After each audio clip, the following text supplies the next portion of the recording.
নমস্কার, নিউজ 18 বাংলায় স্বাগত। 10-10 নিয়ে আমি দেবস্মিতা রয়েছে আপনাদের সঙ্গে। কাজী বলবে কথা, পুরো ভোটে জেতাবে বিশ্বাস তৃণমূলের। তৈরি হচ্ছে ওয়ার্ড ভিত্তিক রিপোর্ট কার্ড।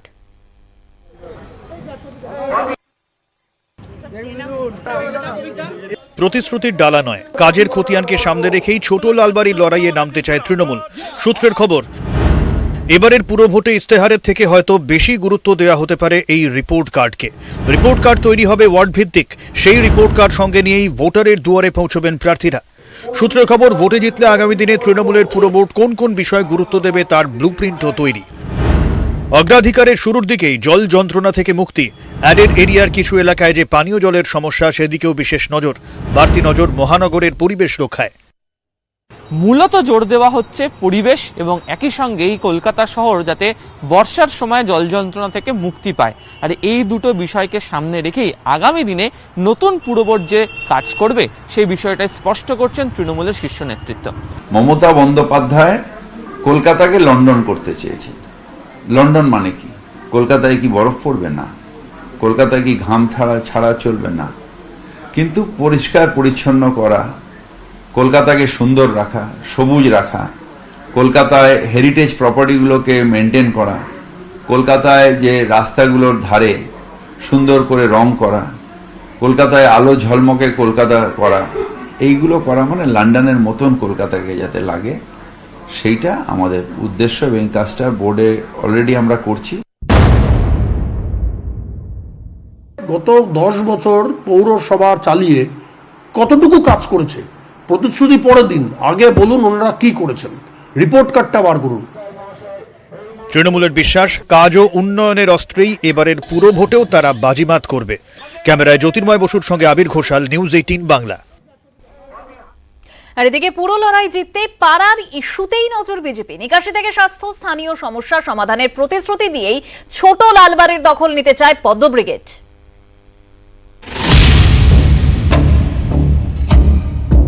পুরো ভোটের লড়াই মানে পাড়ায় পাড়ায় ভোটের লড়াই। পাড়ায় লড়াই জিততে পাড়ার ইস্যুকেই হাতিয়ার করতে চায় বিজেপি।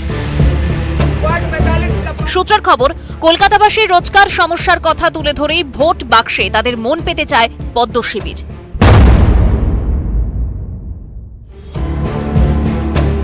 বর্ষা এলেই ভাসে কলকাতার নানা এলাকা। পুরো ভোটের ইশতেহারে মহানগরের নিকাশি ব্যবস্থাকে অন্যতম ইস্যু করতে চায় বিজেপি। এছাড়াও প্রতিশ্রুতির তালিকায় রয়েছে পুরো হাসপাতালগুলির উন্নয়ন, পুরসভার স্কুলগুলির সংস্কার, প্রতি ওয়ার্ডে স্পোর্টস সেন্টার গড়ে তোলা, লন্ডনের ধাঁচে সমস্ত সরকারি পরিবহনের জন্য একটি কার্ড চালু। পরিচ্ছন্ন শহর হয়নি, নিকাশি ব্যবস্থা উন্নত হয়নি, কাজ পড়ে গেলে আর্মি ডেকে আনতে হয়, কাজ পরিষ্কার করারও ক্ষমতা নেই। তৃণমূল 10 বছর ক্ষমতা থেকে কি করলো? উদাহরণ হিসেবে বলতে পারি, আমরা কাজ করে দেখিয়েছি বিভিন্ন শহরে, কলকাতাতেও আমরা কাজ করে দেখাবো। বিজেপি নির্বাচনে ইস্তাহার যে মূল্যহীন, সেটা তো বিধানসভা নির্বাচনেই প্রমাণিত হয়ে গেছে। যদি জল জমার কথা হয়, আগে বাম জমানায় যে এলাকায় 5 দিন ধরে জল জমে থাকতো, নৌকো চলতো, এখন সেটা 5 ঘন্টায় জল নামে। পুরসভা দখলের লড়াইয়ে শাসক বিরোধী উভয় পক্ষই ময়দানে। যখন তৃণমূলের তরফ থেকেও জোর দেওয়া হচ্ছে ইস্তেহারে, ঠিক সেই মুহূর্তে বিজেপির ইস্তেহারে নজর সাধারণ মানুষের দৈনন্দিন জীবনে, এবং এই ম্যানিফেস্টো নিয়েই শহরবাসীর মন জয় করতে মরিয়া বিজেপি শিবির। ক্যামেরা শশীপাল চৌধুরীর সঙ্গে সৌরজ্যোতি বন্দ্যোপাধ্যায়, নিউজ 18 বাংলা, কলকাতা। আর ইশতেহারের শুরুতেই প্রতিশ্রুতি বামেদের। পুরো ভোটে জিতলে প্রতি ওয়ার্ডে শ্রমজীবী ক্যান্টিন এবং শ্রমজীবী বাজার। কলকাতার মন জিততে ইয়াং ব্রিগেডের এই জোড়া উদ্যোগেই ভরসা বামেদের।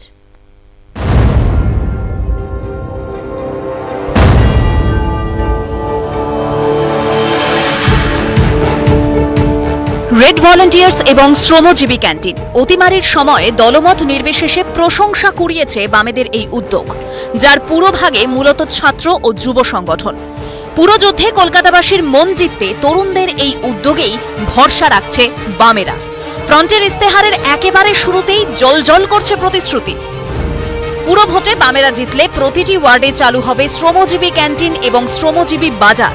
করোনাকালে গরিব মানুষকে খাবার দিতে শুরু হয় এই শ্রমজীবী ক্যান্টিন। এত গরিব মানুষ যাদের ক্রয় ক্ষমতা কমছে, দ্রব্যমূল্য বৃদ্ধি আকাশ ছোঁয়া, সরকার কিছু করছে না, তার ন্যূনতম রিলিফ হিসেবে সবচেয়ে নিচের দিকের মানুষ, সেই মানুষের জন্য এই শ্রমজীবী বাজার, শ্রমজীবী ক্যান্টিন যদি চালু থাকে তাহলে মার্কেটেও একটা প্রতিযোগিতামূলক জায়গা আনা যায়। লকডাউনের সময় শ্রমজীবী ক্যান্টিনের হাত ধরেই মানুষের মধ্যে পৌঁছে গিয়েছিল সিপিএম। পুরসভা নির্বাচনের ইস্তেহারও বলেছে তারা যে প্রত্যেকটি ওয়ার্ডে শ্রমজীবী ক্যান্টিন করবে। রাজনৈতিক মহল মনে করছে এই শ্রমজীবী ক্যান্টিনের হাত ধরেই নির্বাচনেও সাফল্য পেতে চাইছে দল। অতিমারের আবহে বামেদের আরেক মুখ রেড ভলান্টিয়ার্স। ডাক্তার হোক বা অক্সিজেন সিলিন্ডার কিংবা বাজার করে দিতে হবে, ফোন করলেই বাড়ির দরজায় হাজির রেড ভলান্টিয়ার্স। করোনাকালে এভাবেই ময়দানে দেখা গিয়েছে বামেদের বহু তরুণ মুখকে, যাদের অনেকেই পুরো ভোটে টিকিট দিয়েছে বামফ্রন্ট। যেমন 1 নম্বর ওয়ার্ডে সিপিআইএম এর প্রার্থী পল্লব মুখোপাধ্যায়, 107 নম্বর ওয়ার্ডের সিপিআইএম প্রার্থী গৌতম রায়, তিনিও এলাকায় পরিচিত রেড ভলান্টিয়ার হিসেবে। তালিকাটা দীর্ঘ, 42 জন রেড ভলান্টিয়ারকে এবার প্রার্থী করেছে বামেরা। 2011 সাল থেকে রক্তক্ষরণ, 21-এর ভোটে একেবারে শূন্য। অনেকে কটাক্ষ করে বলেন, সাদা চুলে কাজ হচ্ছে না, তরুণদের দরকার। কলকাতার পুরযুদ্ধে বামেদের ভরসা সেই তরুণরাই, লালের ভরসা রেড ভলান্টিয়ার্স। তুরুপের তাস শ্রমজীবী ক্যান্টিন। নিউজ 18 বাংলা। মুখ্যমন্ত্রীর ওয়ার্ডে তৃণমূলে মানভঞ্জন, মনোনয়ন প্রত্যাহার করলেন টিকিট না পাওয়া প্রাক্তন কাউন্সিলর রতন মালাকার। বললেন, কাজরি বন্দ্যোপাধ্যায়ের হয়ে প্রচারেও তিনি রাজি।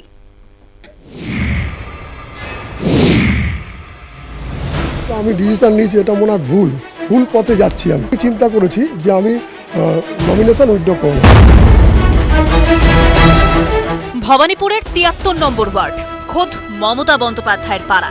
তৃণমূলের প্রার্থী তালিকা ঘোষণার পর সেখানেই মান অভিমান। এবার দলনেত্রীর ভাইয়ের স্ত্রী কাজরি বন্দ্যোপাধ্যায়কে প্রার্থী করেছে তৃণমূল। এতেই তাল কাটে। টিকিট না পেয়ে তৃণমূলের বিরুদ্ধেই নির্দল হয়ে লড়ার জন্য মনোনয়নপত্র জমা দেন রতন মালাকার, যা ছিল তৃণমূলের কাছে অস্বস্তির। তবে শেষ পর্যন্ত ঘরেই ফিরলেন ঘরের ছেলে। শীর্ষ নেতৃত্বের সঙ্গে কথা হয়েছে? হ্যাঁ, কি বলেছে? বক্সিদার সঙ্গে কথা হয়েছে, বক্সিদা ডেকেছিল, মদনদা ডেকেছিল, মদনদার সাথেও কথা হয়েছে। আর শোভনদা আমাদের শোভনদেব চট্টোপাধ্যায়, উনিও আমার ফোনে বলেছিল। আমি ওনাকেও বলেছিলাম যে আমি উইথড্র করে নেব। কাজরি বন্দ্যোপাধ্যায়ের প্রচারে আপনাকে পাওয়া যাবে? আমাকে দল যেরকম ইনস্ট্রাকশন দেবে আমি সেই বুঝে কাজ করব। মমতাজি যদি আমায় আশীর্বাদ না করতো, ভালো না বাসতো, তাহলে আমি এই জায়গায় কোনোদিনই আসতে পারতাম না। ও একটু ইমোশনালি একটু হয়ে গেছিল, ও ঠিক হয়ে যাবে। তো আমাদের ঘরের ছেলে, আমাদের সঙ্গে কোনো মনোমালিন্য নেই, কোনো দূরত্ব নেই। 2 দশকের বেশি সময় ধরে তৃণমূলের কাউন্সিলর। তৃণমূল রাজ্যে ক্ষমতায় আসার অনেক আগে থেকেই দলের হয়ে লড়ছেন। তার পারফরমেন্স নিয়ে তৃণমূলের অন্তরে কখনোই প্রশ্ন ওঠেনি। তবে এবার ভোটে টিকিট পাননি রতন মালাকার। শেষমেশ অবশ্য দলের অনুগত সৈনিক হিসেবেই নির্দল মনোনয়ন প্রত্যাহার করে তৃণমূল প্রার্থীর পাশে। নির্দল প্রতীকে মমতা বন্দ্যোপাধ্যায়ের দলের প্রার্থীর বিরুদ্ধে মনোনয়ন প্রত্যাহার করে নিয়েছেন রতন মালাকার এবং জানিয়েছেন দলীয় প্রার্থীর প্রচারে তিনি এখন থেকেই নেমে পড়বেন, তার পাশে থাকবেন, প্রচারে থাকবেন। ক্যামেরায় খোকন দাসের সঙ্গে পারাদীপ ঘোষ, নিউজ 18 বাংলা, কলকাতা। আর টিকিট পেয়ে জোর প্রচারে সুদর্শন মুখোপাধ্যায়। জেতার বিষয়ে কনফিডেন্ট 68 নম্বর ওয়ার্ডের তৃণমূল প্রার্থী। ঠিক করে ফেলেছেন ভবিষ্যতের কাজের টার্গেটও। কখনো নিজে হাতে দেয়াল লিখন, কখনো আবার বাড়ি বাড়ি ঘুরে প্রচার।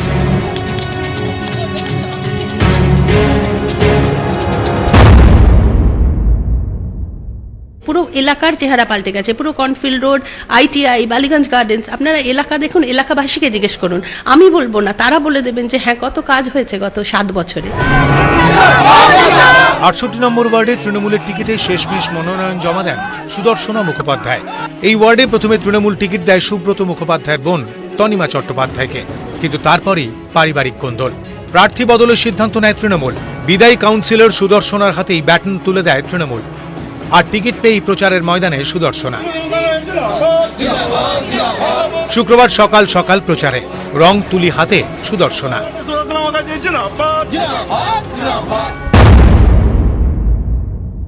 মানবিক কাজগুলোর জন্য আরো বেশি করে আমি মানুষের কাছে পৌঁছে যেতে পেরেছি। এখনো আপনারা যে কোনো মানুষকে জিজ্ঞেস করুন, তারা কিন্তু বলবে যে হ্যাঁ, রাত্রি 1:30 অবধি সুদর্শনাকে পাওয়া যায়, কেউ বলবে এক ফোনে সুদর্শনাকে পাওয়া যায়। এই কয়েনেজগুলো না মানুষ তৈরি করেছে, আমাদের তৈরি করতে হয়নি। কমিউনিটি সেন্টারটা আমাদের ওয়ার্ডের পাবলিকের খুব ডিমান্ড রয়েছে, কারণ আমাদের ওয়ার্ডে একটিও কমিউনিটি সেন্টার নেই। সুদর্শনাকে তৃণমূল টিকিট দিতেই সুব্রত আবেগকে কাজে লাগানোর চেষ্টা করেন তনিমা। দাদার ছবি নিয়ে নির্দল প্রার্থী হিসেবে মনোনয়ন জমা দেন, কিন্তু তারপর থেকে সেভাবে তাকে প্রচারে দেখা যায়নি। নিউজ 18 বাংলা।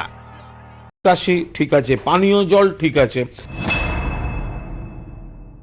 এটা নয় হিন্দিভাষী বাংলাভাষী কোনো বিষয় নয়, সবাই চায় যে কলকাতার উন্নতি হোক।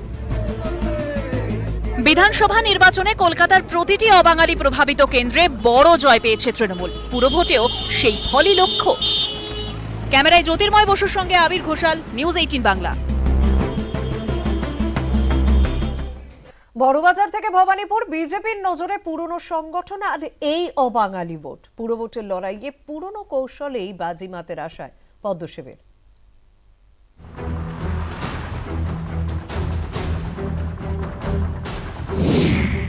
2015 সালের পুরো ভোটে কলকাতায় 7টি আসন পায় বিজেপি। 19-এর লোকসভার ভোটের নিরিখে একেবারে 22 ওয়ার্ডে এগিয়ে যায় বিজেপি। 21-এর ভোটের হিসেবে সেই সংখ্যা কমে 19-এর অর্ধেক, 11। ভবানীপুর উপনির্বাচনের পর আরও কম। কলকাতা এখন 9 আসনে এগিয়ে বিজেপি। এই 9 আসনের সমর্থন পুঁজি করেই পুরো ভোটে নামছে বিজেপি। বিজেপি সূত্রে দাবি, কলকাতার যুদ্ধে পুরনো অস্ত্রেই বাড়তি শান দিচ্ছেন নেতারা।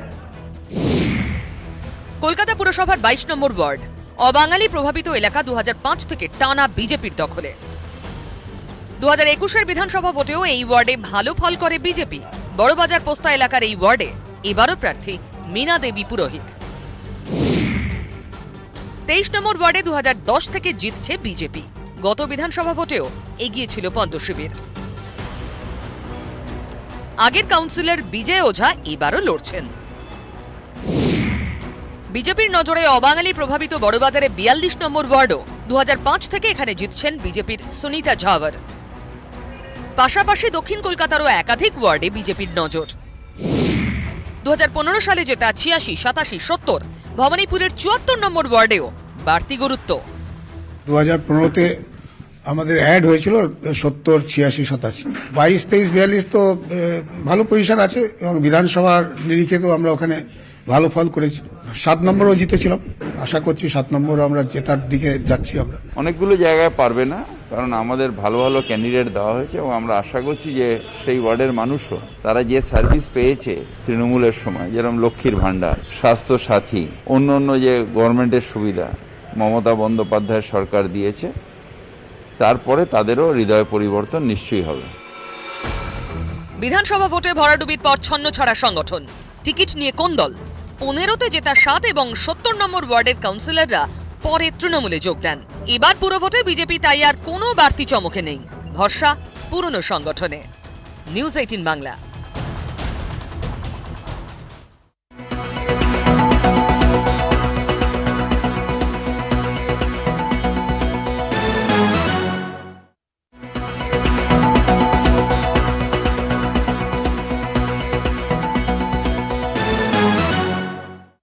ট্রান্সপোর্ট কর্পোরেশনের চেয়ারম্যান মদন মিত্র, এবং তিনি সরজমিনে নিজেই খতিয়ে দেখছেন কিভাবে কাজ হচ্ছে। গতকাল আমরা দেখেছিলাম সরকারি বাসে তিনি ধর্মতলা পর্যন্ত চলে এসেছিলেন, আর লকডাউনের পর ক্রুজ ঠিকমতো চলছে কিনা, পরিষেবা ঠিকমতো হচ্ছে কিনা দেখার জন্য আজ ক্রুজে চললেন।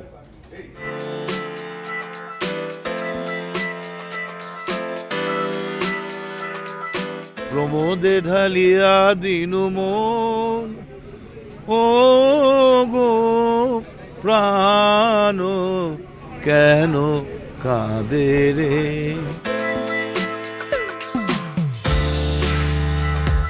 এইটা আমরা 8 তারিখে শুরু করে দিচ্ছি, এবং এর ভাড়া 1 পয়সাও বাড়ায়নি। 39 টাকা ছিল, 39 টাকাই রেখেছি।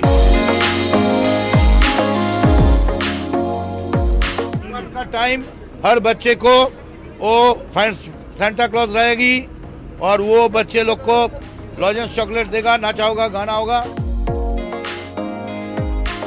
কলকাতার বিখ্যাত ফুড ব্লগারদের দিয়ে আমরা চালু করছি night package and lunch package.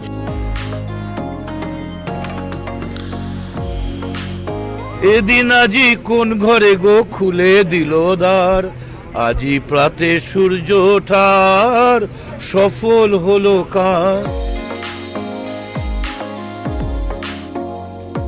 Madan মিত্রকে হাতের সামনে পেয়ে মানুষের সবচেয়ে বেশি আবদার সেলফি। হাসি মুখে মদন মিত্র সেটাও মেটাচ্ছেন, আর সবাইকে বলছেন মুখে মাস্কটা পরুন, তার কারণ করোনা কিন্তু এখনো রয়েছে। ক্যামেরায় শুভেন্দুর সাথে ইরন, নিউজ 18 বাংলা। নবান্নে আজ পৌঁছে গিয়েছিলেন গৌতম আদানি। মুখ্যমন্ত্রীর সঙ্গে প্রায় 1.5 ঘন্টা বৈঠক করেন।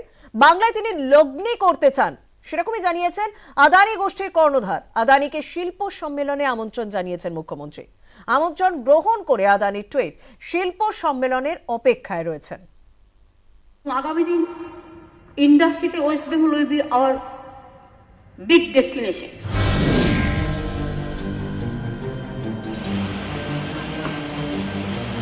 শিল্পের গন্তব্য এখন বাংলা। তৃতীয়বার মুখ্যমন্ত্রীর চেয়ারে বসার পরই তা স্পষ্ট করে দেন মমতা বন্দ্যোপাধ্যায়। এই প্রেক্ষাপটেই বৃহস্পতিবার নবান্নে গৌতম আদানি। মুখ্যমন্ত্রী বাণিজ্য নগরীর সফর সেরে ফেরার দিনই নবান্নে আদানি গোষ্ঠীর কর্ণধার। প্রায় 1.5 ঘন্টা বৈঠক হয় দুজনের মধ্যে। সূত্রের খবর, গৌতম আদানি বলেন তিনি পশ্চিমবঙ্গে বিনিয়োগ করতে চান, এখানকার পরিস্থিতি শিল্প বান্ধব। মুখ্যমন্ত্রী বলেন বাংলায় আপনাদের জন্য জায়গা রয়েছে, আপনারা এখানে বিনিয়োগ করুন। এরপরই আগামী বছর শক্তি বাড়াচ্ছে ঘূর্ণিঝড় জাওয়াদ। কালে অন্ধ্র ওড়িশা উপকূলে পৌঁছানোর কথা। রবিবার পুরী হয়ে জাওয়াদের অভিমুখ থাকবে পশ্চিমবঙ্গ উপকূলের দিকে। দুর্যোগের আশঙ্কা বাংলায়। ঘূর্ণিঝড় জাওয়াদ সৌদি আরবের দেওয়া নাম, অর্থ উদার। দক্ষিণ থাইল্যান্ডের ঘূর্ণাবর্ত নিম্নচাপ হয়ে অতি শক্তিশালী ঘূর্ণিঝড় জাওয়াদে পরিণত হয়েছে। আবহাওয়া দপ্তরের পূর্বাভাস, শনিবার সকালে উত্তর অন্ধ্রপ্রদেশ ও ওড়িশা উপকূলে পৌঁছবে জাওয়াদ। উপকূল থেকে গতিপথ পরিবর্তন, অভিমুখ হবে উত্তর ও উত্তর পূর্ব দিক। শনিবার দুপুরের পর ওড়িশা উপকূল বরাবর এগোবে জাওয়াদ। সেই সময়ে ঘূর্ণিঝড় অতি শক্তিশালী ঘূর্ণিঝড়ে পরিণত হওয়ার পূর্বাভাস। গতিবেগ হতে পারে ঘন্টায় 80 থেকে 90 কিলোমিটার। পুরীর কাছে পৌঁছবার পরেও কিন্তু এটা কন্টিনিউ মুভ যেটা করতে থাকবে উত্তর উত্তর পূর্ব দিকে, ন্যাচারালি এসে মুভ করবে হচ্ছে আমাদের ওয়েস্ট বেঙ্গল কোস্টের দিকে। 4 তারিখ ইভিনিংয়ে যে উইন্ড হবে সেটা 45 থেকে 55 কিলোমিটার প্রতি ঘন্টায়, গাস্টিং 65 কিলোমিটার প্রতি ঘন্টায়। ধীরে ধীরে এটা বাড়বে, বেড়ে 5 তারিখ নাগাদ এটা কিন্তু হয়ে যাবে 60 থেকে 70 কিলোমিটার, গাস্টিং 80 কিলোমিটার প্রতি ঘন্টায় 5 তারিখ সকাল থেকে, যেটা আরো 12 ঘন্টা পারসিস্ট করবে। আবহাওয়াবিদদের অনুমান রবিবার দুপুর বা বিকেলে পুরীর কাছাকাছি পৌঁছবে জাওয়াদ। তারপর পুরী থেকে পশ্চিমবঙ্গ উপকূলের দিকে এগোবে। তবে এই ঘূর্ণিঝড়টি ঠিক কোথায় আছড়ে পড়বে তা নিয়ে এখনো ধোঁয়াশায় আবহাওয়াবিদরা। জাওয়াদের প্রভাবে শনিবার থেকে সোমবার পর্যন্ত রাজ্যে ঝড় বৃষ্টির পূর্বাভাস। বিশ্বজিৎ সাহা, নিউজ 18 বাংলা। আদানিকে আমন্ত্রণ জানান মুখ্যমন্ত্রী। বলেন আগামী এপ্রিলে বিশ্ববঙ্গ শিল্প সম্মেলনে আসুন, সেখানে বিনিয়োগ নিয়ে কি প্রস্তাব জানান। করোনার কারণে 2 বছর বন্ধ থাকার পর 2022-এর 20 এবং 21 এপ্রিল ফের বঙ্গে এই শিল্প সম্মেলনের আসর বসছে। এদিন নবান্ন থেকে বেরিয়ে গৌতম আদানি টুইটারে লেখেন, পশ্চিমবঙ্গের শিল্পের সম্ভাবনাময় পরিস্থিতি নিয়ে কথা হয়েছে। বেঙ্গল গ্লোবাল বিজনেস সামিটে অংশ নেওয়ার অপেক্ষায় রয়েছি। এবারের বিশ্ববঙ্গ শিল্প সম্মেলনে উপস্থিত থাকার জন্য কয়েকদিন আগেই দিল্লি গিয়ে প্রধানমন্ত্রীকে আমন্ত্রণ জানান মুখ্যমন্ত্রী। कॉन्फ्रेंस में हम प्राइम मिनिस्टर को इनवाइट किया है, पीएम ने एक्सेप्ट किया है इनविटेशन। বঙ্গে এবারের শিল্পের আসরে দেশের প্রথম সারির শিল্পপতিদের অনেককেই দেখা যাবে বলে মনে করা হচ্ছে। নিউজ 18 বাংলা। জাতীয় রাজনীতির খবর, তার কারণ মমতা বন্দ্যোপাধ্যায় যখনই বলেছিলেন যে ইউপিএ বলে কিছু নেই, তারপর থেকেই জাতীয় রাজনীতিতে শোরগোল এবং কংগ্রেস তীব্র জবাব দিয়েছে, তীব্র কটাক্ষ কংগ্রেসের, এবং তারই পাশাপাশি সমালোচনা এবার পিকেরও। প্রশান্ত কিশোরও সমালোচনা করছেন কংগ্রেসের জবাবে। কি বলছেন প্রশান্ত কিশোর, আর কংগ্রেসই বা কি জবাব দিচ্ছে শুনুন।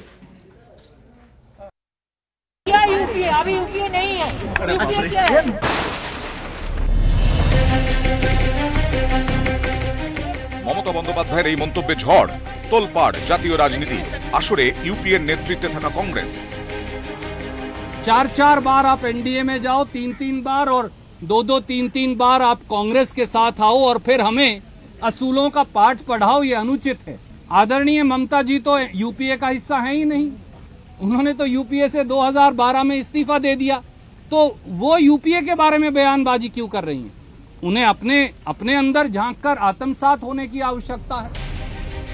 কংগ্রেসের আরেক প্রবীণ নেতা কপিল সিব্বল টুইটারে লিখেছেন, কংগ্রেস ছাড়া ইউপিএ আত্মাহীন শরীর। হাত শিবিরের দাবি মমতার এই মন্তব্য ঘুরপথে আঘাত করবে বিরোধী ঐক্যের গোড়াতেই। তাতে অবশ্য তৃণমূল থামছে না। ভোটকুশলী প্রশান্ত কিশোর নাম না করে বিঁধেছেন গান্ধী পরিবারকে। টুইটারে লিখেছেন, শক্তিশালী বিরোধী ঐক্যের জন্য কংগ্রেসকে দরকার, কিন্তু সেই দলের নেতৃত্ব কারো দৈব অধিকার হতে পারে না। বিশেষ করে এমন সময় যখন গত 10 বছরে 90% বেশি ভোটে হেরেছে কংগ্রেস। বিরোধী জোটের নেতা কে হবেন গণতান্ত্রিক পদ্ধতিতে ঠিক হোক। 2004 থেকে তারপরে 22শে মে ডক্টর মনমোহন সিং ওখানে প্রধানমন্ত্রী হয়েছিল ইউপিএ 1। তারপর কি হলো সেটা চললো 2004, 2009, 2009, 2014। 14 পর চলে এসছে আরেকজন, দুই পণ্ডিত, তারপরে ইউপিএ শেষ। Mamata Diji boleche yesterday, this is the end of the UPA. The UPA was a model setup. It was not a pre-poll alliance. It was set up for governance. The governance is over in 2014. The situation অনেক change হয়ে গেছে। দেশে 100টিরও বেশি লোকসভা আসনে বিজেপির প্রধান প্রতিপক্ষ কংগ্রেস। সেখানে আঞ্চলিক দলের কোনো অস্তিত্ব নেই। তা সত্ত্বেও জাতীয় স্তরে তৎপর তৃণমূল। কেন? পর্যবেক্ষকদের একাংশের মতে জাতীয় স্তরে প্রধান বিজেপি বিরোধী দল হিসেবে নিজেদের তুলে ধরতে চায় তৃণমূল, যাতে 24-এর মহারণের মঞ্চে তারা বলতে পারে বিজেপির বিকল্প একমাত্র তৃণমূল।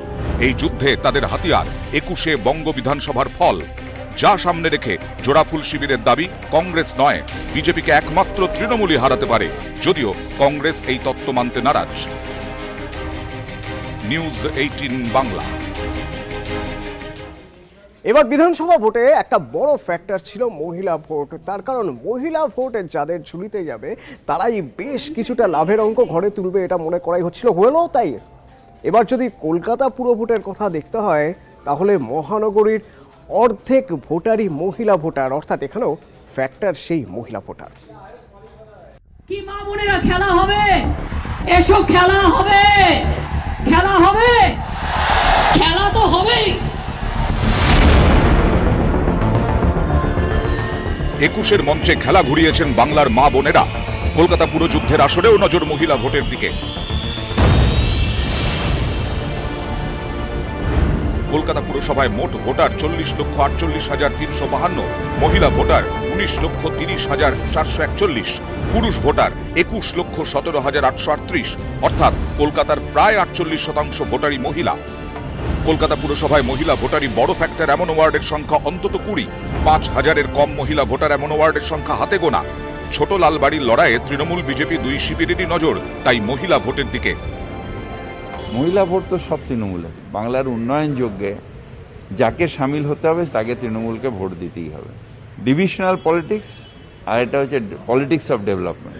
প্রত্যেকটা মানুষকে নির্ভর করতে হবে যে আমি ডিভিশনাল পলিটিক্সে যাব না পলিটিক্স অফ ডেভেলপমেন্টে যাব। যদি পলিটিক্স অফ ডেভেলপমেন্ট হয় তাহলে তৃণমূল ছাড়া আর কোনো অল্টারনেটিভ নেই। 21-এর ভোটে বাংলার মা বোনেদের বড় অংশের ভোট গেছে তৃণমূলে। কলকাতার ভোটেও সেই স্ট্রাইক রেট ধরে রাখতে তৎপর তৃণমূল। তাদের অস্ত্র লক্ষ্মীর ভাণ্ডার, স্বাস্থ্য সাথীর মতো একাধিক প্রকল্প। পাল্টা ঘুঁটি সাজাচ্ছে পদ্ম শিবিরও। পর্যবেক্ষকদের অনেকের মতে অর্ধেক আকাশেই লুকিয়ে ছোট লালবাড়ির চাবিকাঠি। অরূপ দত্ত, নিউজ 18 বাংলা। 21-এ পুরো ভোট আর